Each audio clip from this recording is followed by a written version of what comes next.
Geraldine,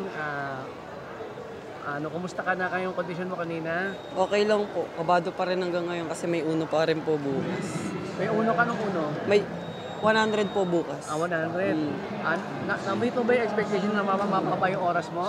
Ano ba? Na-meet mo yung expectation mo sa oras mo? Apo, nakapako na po yun. Pero titingnan po pa rin natin mamaya kung ganun pa rin po yung time ko.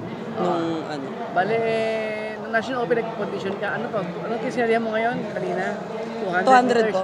So, anong time mo ng National Open? Hindi po ako dun, na fall start po ako dun. Ang full start ka. So, eto, bumawi ka dito. Full start ka sa heats. Ayun. Sige, kwento mo yung ginawa mo kanina. Kanina po, di na rin po ako yun kumain kasi sa sobrang kaba. Tapos, inisip ko pa rin po na kaya ko to. And, andito na po ako. Wala na pong atrasan to. Ayun. So, bukas 100 ka naman. Apo, bukas. Hits din sa umaga. Sino matindi mo kalaban doon? Hindi po namin alam eh, kasi marami talagang batang nasalpot ngayon. Okay.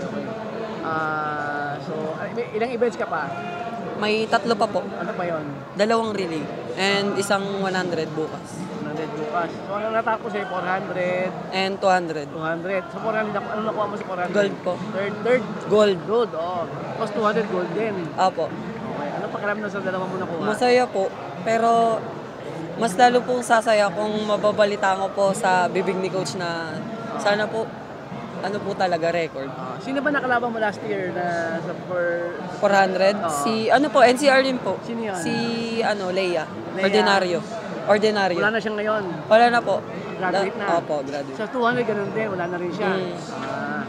Okay. Sige, salamat.